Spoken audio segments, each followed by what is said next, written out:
Ако камениот мост е символ на поврзување на различните култури во Скопје, тврдината Кале е круната на соживотот.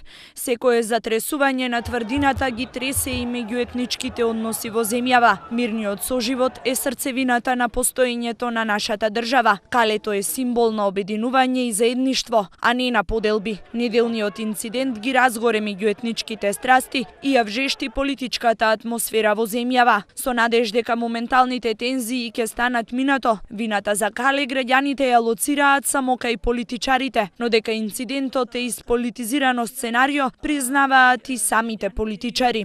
Добро, сега ова веќе добива политичка конотација, за жал, што не би требало така да биде.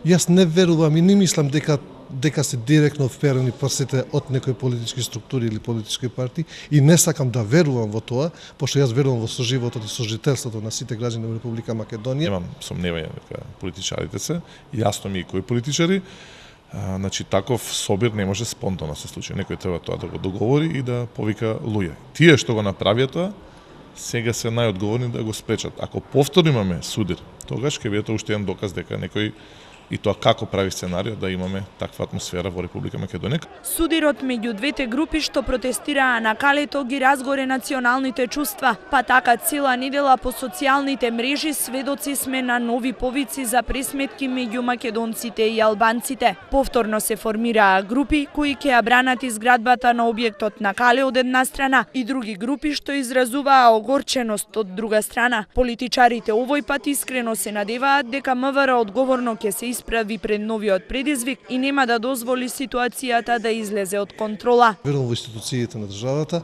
во институциите во системот, било што кое што ќе се размисли или тенденција има да се оди во некоја нагорна линија, лоша линија, мислам би требало навремено да интервенира, да кажам условно, институциите на државата. МВР овој пат да се постави како што треба, обратно од тоа како што беше на првиот судир, што исто ќе ни даде одговор на многу прашања, така што сум оптимист дека овој пат ќе видиме многу посилна реакција на Министерството за внатрешни работи.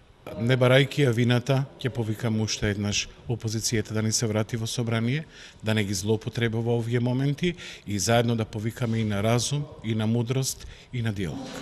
Поучени од неделното искуство, сега политичарите повикуваат на мир, разум и смирување на страстите. Овој пат и оние од власта и оние од опозицијата се единствени и апелираат мирниот соживот да продолжи. Не е битно дали ќе победи или ќе добие одредена политичка партија која што го прави ова. Најважно е што ќе загуби државата. Ова оди на штета на државата. Така што доколку ова не се спречи на време, може наистина да излезе од секоја контрола.